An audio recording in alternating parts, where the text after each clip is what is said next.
Chapter 12. Companions. Soft laughter filled the great dining hall of the temple. Kael sat between Doran and two young acolytes, smiling with a renewed light in his eyes. "Doesn't look like we had to carry you down the mountain 2 days ago," Doran said, snatching a piece of bread from Kael's plate before taking a bite. Kael laughed openly. "I know, but I don't remember ever healing like this in my life." From the other side of the table, Alden watched him. "It's strange," he said quietly. "No wound should close that fast." A gentle breeze crossed the hall, stirring the blue fabrics hanging from the stained glass windows. Then Selenia spoke, her voice calm and steady. "The primordial fire holds ancient strength. The order merely learns to follow its pulse." Alden frowned slightly, not in defiance but in honest confusion. "I suppose I'm just not used to any of this." There was no mockery in his tone, only sincerity. But Liana, seated beside Selenia, froze with her spoon halfway to her lips. It was a minimal gesture, almost imperceptible. She slowly lowered her hand and without a word rose from the table. Her pale blue cloak brushed the floor as she walked away in silence. Kaelor followed her with his eyes for a brief moment. Doran cleared his throat, uncomfortable. The acolytes exchanged a quick glance. Alden lowered his gaze to his plate. He wasn't sure what he had said wrong, but the silence Liana left behind weighed heavier than any rebuke. Kael was the one who broke the tension, lifting his fork like a banner. "Well, I say," he announced with contagious enthusiasm, "if I keep recovering like this, I might even beat you in a fight, brother." Doran let out a deep laugh.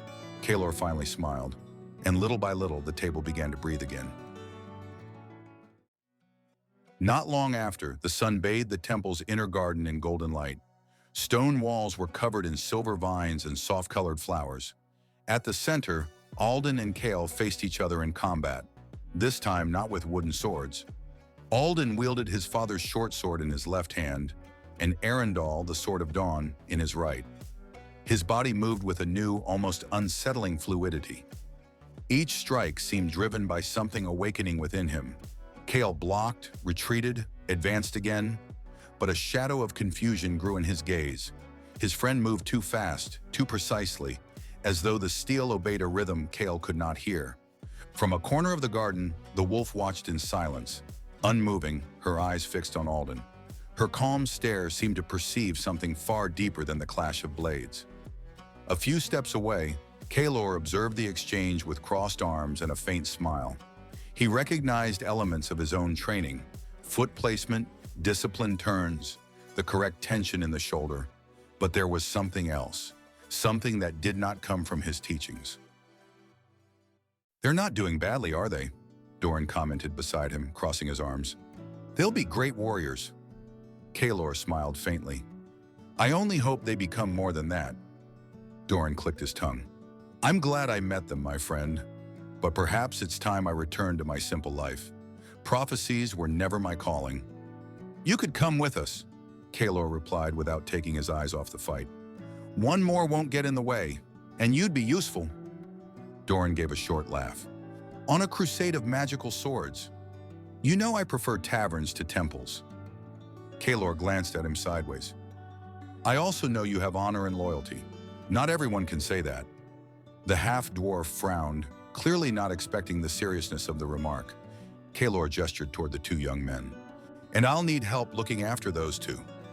Doran sighed, resigned. "I suppose someone has to record this story," he said with a crooked smile. "Seems like a fine beginning for my legend." In the garden, Alden felt something burning inside him. His breathing quickened. Each movement grew stronger, surer. Kael stepped back, startled. An instant later, both of Alden's blades struck Kael's guard at once. Kael's sword flew from his hand, spinning over the flowers before landing in the grass. Kael staggered back, clutching his shoulder. "Are you all right?" Alden asked, still breathing hard. Yes, I'm probably not fully recovered yet," Kael replied with a smile he tried to maintain, though his eyes drifted, almost against his will, toward the glow of Aeryndor. Kaelor stepped forward at once. "That's enough for today. We leave at dawn." Doran nodded. "Youth is strong, but not indestructible." Kael retrieved his sword from the ground. As he turned toward the interior of the temple, His expression remained calm, yet there was a brief tightening of his jaw, fleeting, nearly invisible. It wasn't anger, it was doubt, newborn, unfamiliar, and heavy. He had lost. That was rare for him. And though he told himself he was still weak, the certainty followed him in silence as he crossed the threshold of the corridor. In a side gallery, Lyanna watched sunlight filter through a skylight, sliding across the floor like threads of gold. Her expression was dark. "Does what he said still trouble you?" Selenia asked as she approached. Lyanna took a moment before answering. "He doesn't understand the primordial fire or what it means to us.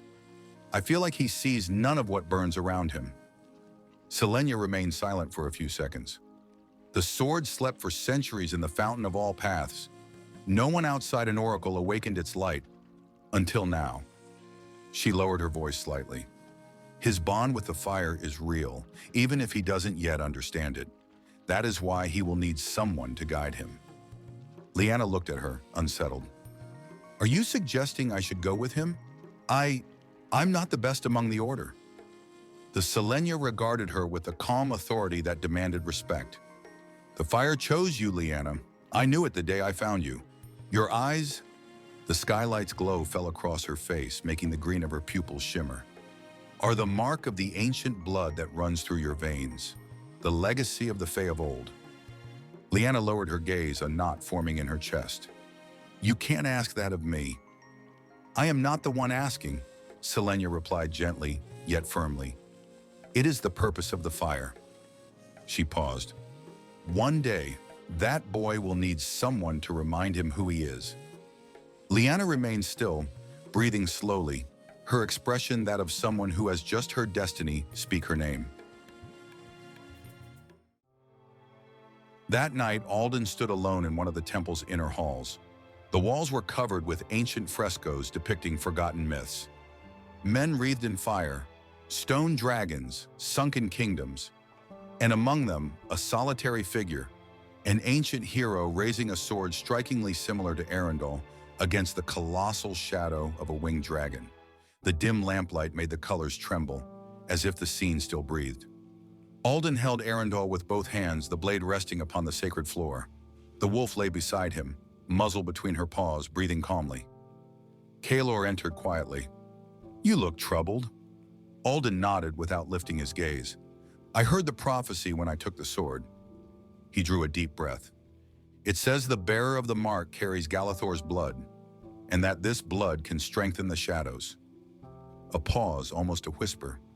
"Is Galathor my father?" Kael met his eyes. "No." He hesitated for a moment, choosing his words carefully. "Your mother was his half-sister, a beautiful woman, with something inside her that shone, something many felt but could not name." Alden blinked, stunned. "Then, did he kill her?" Kael lowered his gaze. "Galathor was not always as he is now. Once he loved his people, but the shadows corrupted him, and ambition devoured him from within. He lost all trace of who he had been." The wolf slowly raised her head at those words, as if sensing their weight. Her amber eyes met Alden's, and for a moment he felt a quiet calm, a silent reminder of who he was. "So I carry his blood," Alden murmured. Kael shook his head gently. "You carry part of it, yes, but you also carry your mother's, and your father's." He stepped closer. "She was never corrupted, and your father was a brave man, a knight who faced Galathor without fear." His voice grew firmer. "Your blood comes from two good people, strong people, willing to give their lives for others." Alden clenched his fists. "And if I become like him, what if the fire consumes me too?" Kael placed his hands on Alden's shoulders. "Your mother and father carried that same fire, and neither fell to it." A faint smile touched his face. "You won't face this alone. Kael and I will stand with you. Doran too, and others will join when the time comes." Alden nodded slowly, releasing a breath that seemed to carry years within it. Far away in the northern forests of Valdara, the moon rose above the treetops. Leaves trembled beneath the heavy steps of a colossal creature, an Agaroth, Its greenish skin was crisscrossed with ancient scars, and a faint vapor rose from its body, as though each breath burned from within.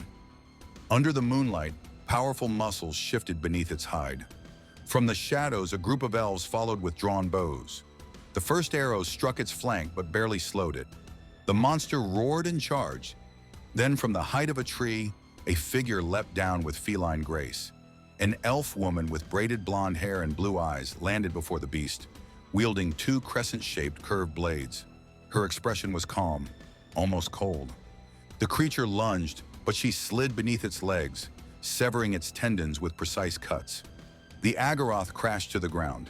She used the momentum to climb onto its back and drive both blades into its neck. The roar died. The elves emerged from the trees. "Good work, Serah," one said. She wiped her blades on the moss. "Thank you, Varian. That's the third this week." Another elf frowned. "It's starting to look like they're not wandering aimlessly." Varian shook his head. "These beasts do not think."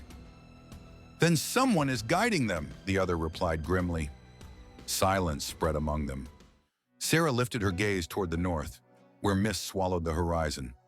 "Whatever it is," she murmured, "we must be ready. Something is coming." And in the frozen air of the forest, her warning seemed to merge with the whisper of the trees.